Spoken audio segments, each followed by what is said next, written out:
Fala pessoal, tudo bem? Esse aqui é o canal do TabuCast Cortes, ok? Não se esqueça de se inscrever nesse canal, de dar um like, de ativar os sininhos para receber as notificações. Enfim, se inscreva e assista aí esse conteúdo top. É que nós tivemos um período muito triste na nossa história, que foi a proibição do uso da língua de sinais. Nossa, quem foi o desgraçando, que idiota que... Existiu um congresso, Estevão, chamado Congresso de Milão, onde reuniu os educadores. Mas isso então não foi só no Brasil? Não, foi no mundo inteiro. Tá. Só que o Brasil Então adotou... a merda foi maior. Aqui o negócio levou mais de 100 anos. Né, Nossa, a proibição da língua de sinais. Nossa. O Congresso de Milão aconteceu em 1880, se eu não me engano, se não me falha a memória. E aí reuniu todos os principais educadores da época. E aí nesse congresso não convidaram os educadores surdos.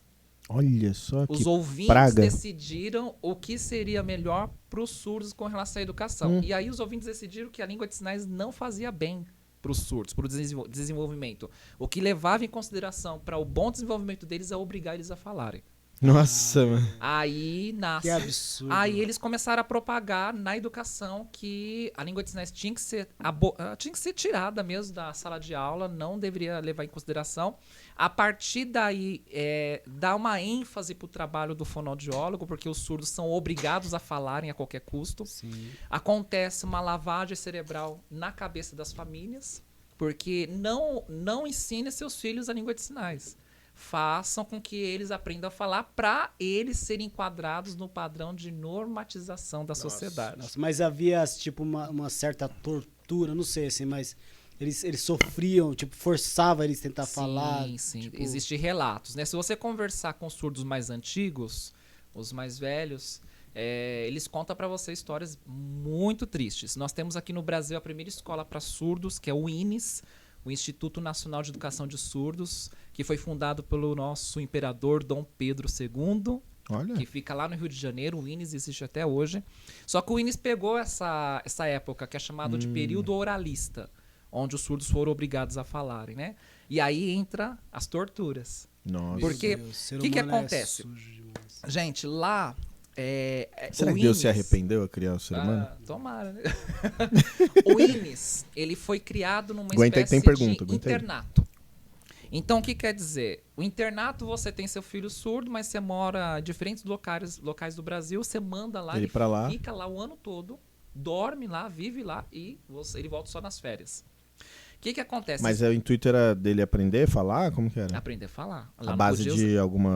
de castigos. E aí tem relatos, né? Tem jornais na época. Quem pesquisar na internet vai encontrar sobre isso. Tem um jornal assim que é horrível demais a forma que eles colocam a notícia, né? O casarão, né, das pessoas mudas, que naquela época eles não tinham associação ainda de surdo, essa questão de mudo, né? O casarão dos mudos. Onde do lado de fora se ouve os gritos que arrepiam a pele. Nossa, mano, até... Por quê? Porque o INES ficava o tempo todo fechado. As crianças ficavam lá dentro. Você não tinha contato com as crianças surdas lá dentro. E aí ali passavam por diferentes tipos de castigo. Por exemplo, se você não aprendesse a falar, se você não conseguisse desenvolver com relação à fala... eles tinham liberdade, o professor tinha liberdade de aplicar castigo, né, naquela época. Não só para os surdos, como para os ouvintes, né? A famosa palmatória, né? Existiu isso. Só que para os surdos era pior. Então, por exemplo, existia a palmatória. Só que a palmatória dos surdos não é igual à nossa, que a gente passou lá naquela época, que pegava aquela régua de madeira, se você fizesse alguma coisa errada... reguada na escola já? Não. Tomei até em casa, reguada. Já apanhei de tudo que vocês imaginar já. Cincada, Frigideira, chinelada. leiteira, Aí telefone, não conta, tudo. Aí não conta. Mas era diferente como? Era diferente. A nossa, você pegava a palmatória e você batia na palma da mão, né? Como uma forma de Lá castigo. batia no ouvido. O do surdo, você virava e batia nesses Doía ossos. mais. pra Nossa, doer mais. mano. Por quê? Porque eles... Gente, é natural.